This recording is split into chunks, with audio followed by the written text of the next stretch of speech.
नमस्कार, गोरखपुर न्यूज में आप सभी का स्वागत है। दिन भर की खबरों के साथ मैं हूं फरीद अहमद। एसडीएम सदर मृणाली अविनाश जोशी की अध्यक्षता में तहसील सदर के सभागार में तहसील समाधान दिवस का आयोजन किया गया। प्रदेश सरकार के निर्देशानुसार हर महीने के पहले और तीसरे शनिवार को सभी तहसीलों में समाधान दिवस का आयोजन किया जाता है।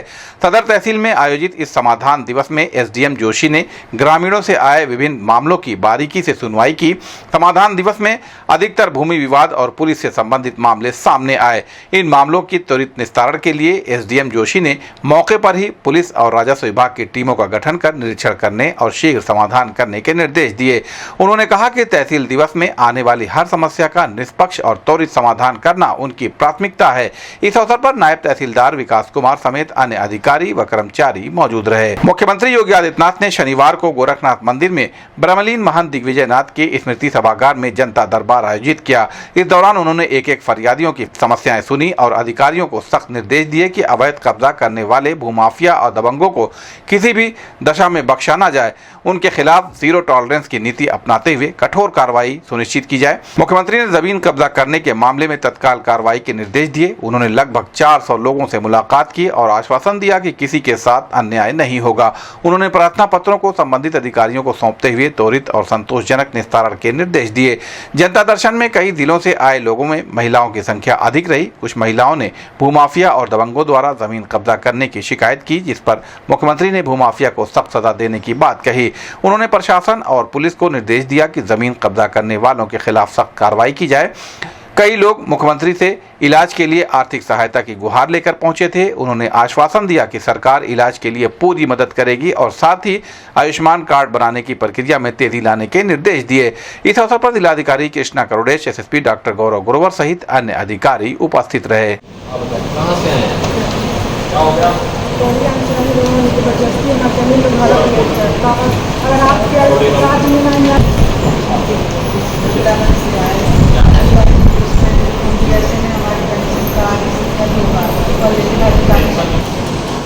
क्या मामला है?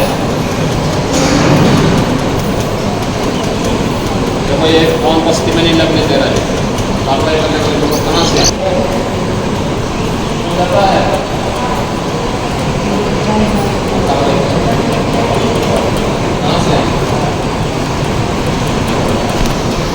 बस्ती का मामला है।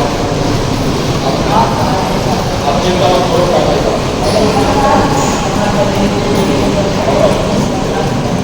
मुख्यमंत्री योगी आदित्यनाथ ने शनिवार को निर्माणाधीन ट्रांसपोर्ट नगर दाऊदपुर फ्लाईओवर और 6 लेन मार्ग का निरीक्षण किया। उन्होंने अधिकारियों को गुणवत्ता और समयबद्धता के साथ निर्माण कार्य को युद्ध स्तर पर पूरा करने की हिदायत दी। मुख्यमंत्री ने चेतावनी देते हुए कहा कि निर्माण कार्य में किसी भी तरह की लापरवाही बर्दाश्त नहीं की जाएगी। निरीक्षण के दौरान मुख्यमंत्री ने फ्लाईओवर और 6 लेन निर्माण की भौतिक प्रगति के साथ लेआउट मैप का भी अवलोकन किया।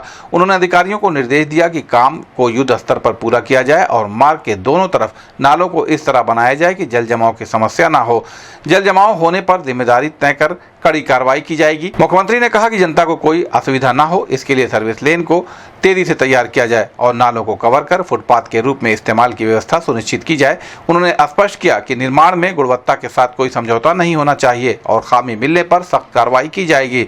इस अवसर पर मंडलायुक्त अनिल ढींगरा, डीआईजी आनंद कुलकर्णी, नगर आयुक्त गौरव सिंह सोगरवाल सहित अन्य अधिकारी मौजूद रहे। अग्रवाल महिला मंडल द्वारा आयोजित होने वाले ग्रीष्मकालीन मेले की तैयारियों को लेकर अग्रवाल महिला मंडल की संस्थापक अध्यक्ष सुधा मोदी ने बताया कि इस बार मेले का थीम महिला सशक्तिकरण पर रखा गया है।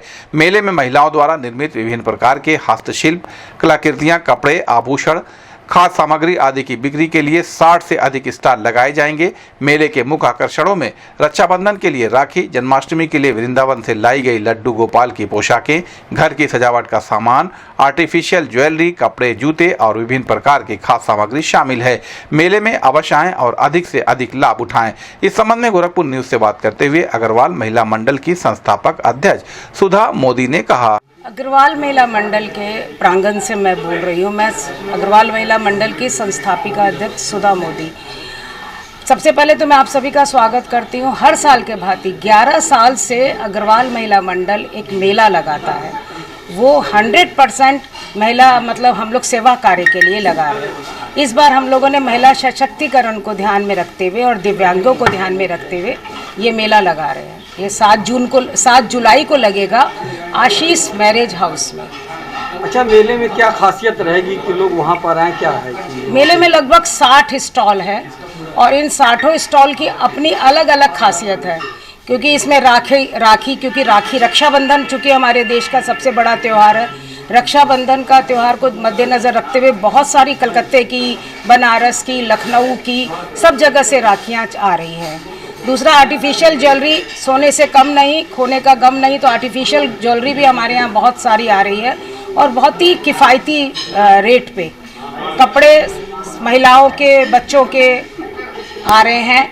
खाद्य सामग्री हम दे रहे हैं घर की सज्जा के लिए और घर को सुंदर बनाने के लिए बहुत सारा सामान आ रहा है और छोटा मोटा सामान आ रहा है। लड्डू गोपाल, चूँकि जन्माष्टमी आ रही है तो जन्माष्टमी को देखते हुए भी लड्डू गोपाल की पोशाकें वृंदावन से और बनारस से हम लोग कह के बनवा, इलाहाबाद का भी हमारे यहाँ स्टॉल आ रहा है। कार्यक्रम में मुख्य अतिथि कौन होंगे? इस कार्यक्रम के मुख्य अतिथि अतुल सराफ जी ओपनिंग मुख्य अतिथि है और समापन में हमारे नगर के महापौर डॉक्टर मंगलेश श्रीवास्तव जी। कहाँ के लोग इसमें प्रतिभाग करेंगे? हाँ, कहाँ के लोग आ रहे हैं? इलाहाबाद, बनारस, गोरखपुर, सहजनवा, हम लोग ने आसपास के लोगों को भी रखा है। खलीलाबाद, बम्बई, बरेली, देवरिया, कानपुर, कलकत्ता, लखनऊ और दरभंगा का भी, मधुबनी का भी पेंटिंग्स आ रही है। तो हमने बहुत चीज़ों को इसके अंदर रखा है। महिला मंडल द्वारा ये महिलाओं के लिए हो रहा है, क्या पुरुषों के लिए इसमें कुछ है? नहीं, बच्चों के लिए क्या? हाँ,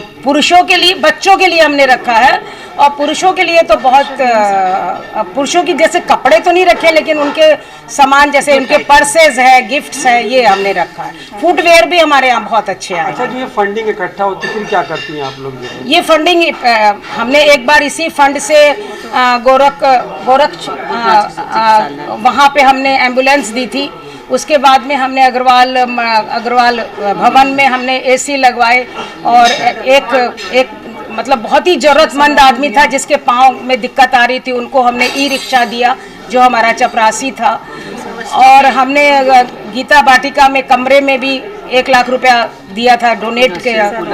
पिछली बार ऑटो दिया। इस तरह से यूनिवर्सिटी में हमने वाटर की मशीन लगाई, वाटर कूलर की। इसी तरह और कन्याओं की शादियों में हम लगाते। इसका एक भी पैसा हम लोग अपने यूज में नहीं करके सेवा कार्य में ही लगा। सामाजिक कार्य में आप लोग खर्च करते और हम लोग कम से कम अभी तक में 51 से 55-60 कन्याओं की शादी कर चुके हैं। अभी पिछली बार भी हमने अग्रवाल भवन में एक लड़की की शादी की थी और आगे भी हमारा मुहिम है कि जो भी हमको, हम ये आपके द्वारा हम समाज को कहना चाह रहे हैं कि कोई भी कन्या जिनकी शादी नहीं हो पाती है तो हमारा नंबर अग्रवाल महिला मंडल का प्रांगण ये कहता है कि हर कन्या की शादी हम अपने सहयोग से। मुख्यमंत्री योगी आदित्यनाथ ने देवरिया बाईपास को जोड़ने वाले फ्लाईओवर के निर्माण कार्य का निरीक्षण किया। इस दौरान उनकी नज़र टीन शेड में रहने वाले एक परिवार पर पड़ी। मुख्यमंत्री ने उस परिवार से बात की। अंजू नामक महिला से बातचीत कर उनकी समस्या सुनी।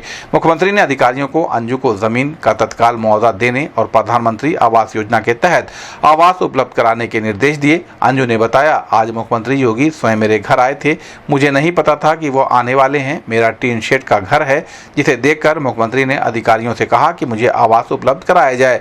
हम मुख्यमंत्री को धन्यवाद देते हैं, उन्होंने हमारी पीड़ा को समझा। मेरे 3 छोटे बच्चे हैं और पति मजदूरी करते हैं, जिसकी वजह से घर नहीं बना पाए। अब वो सपना मुख्यमंत्री के कारण पूरा होने जा रहा है। इस संबंध में गोरखपुर न्यूज से बात करते हुए नागरिक अंजू देवी ने कहा, को नहीं पता था कि द्वार पे मेरे आए हैं, उन्होंने देखा है मेरा घर और कहा आपका जमीन है। हमने कहा हाँ सर। उन्होंने कहा अधिकारियों से कि तुरंत इनका घर, इनको आवास दिया जाए। कैसा लग रहा है? बहुत अच्छा लग रहा है। कुछ कहना चाहते हैं मुख्यमंत्री जी को? मुख्यमंत्री जी के लिए बधाई देंगे और क्या नाम है आपका? अंजू देवी। मुख्यमंत्री योगी आदित्यनाथ ने शनिवार को गोरखनाथ मंदिर में केंद्रीय वित्त राज्य मंत्री पंकज चौधरी और केंद्रीय ग्रामीण विकास राज्य मंत्री कमलेश पासवान से मुलाकात की। मुख्यमंत्री ने दोनों को उनके उज्जवल कार्यकाल के लिए बधाई और शुभकामनाएं दी। पंकज चौधरी महाराजगंज से 7वीं बार सांसद चुने गए हैं और उन्हें दूसरी बार केंद्रीय वित्त राज्य मंत्री नियुक्त किया गया है, जबकि बांसगांव से लगातार 4थी बार सांसद चुने गए कमलेश पासवान को पहली बार केंद्रीय ग्रामीण विकास राज्य मंत्री बनाया गया है। दोनों मंत्रियों ने गुरु गोरखनाथ के दर्शन के बाद मुख्यमंत्री योगी आदित्यनाथ से मुलाकात की और बुके देकर उनका अभिनंदन किया। मुख्यमंत्री ने पंकज चौधरी और कमलेश पासवान को केंद्र सरकार में मंत्री बनने पर बधाई दी। इस दौरान उन्होंने पूर्वांचल और उत्तर प्रदेश के विकास पर कई बिंदुओं पर चर्चा की। दोनों मंत्रियों ने लोकसभा चुनाव में सतत मार्गदर्शन के लिए मुख्यमंत्री योगी आदित्यनाथ के प्रति आभार व्यक्त किया।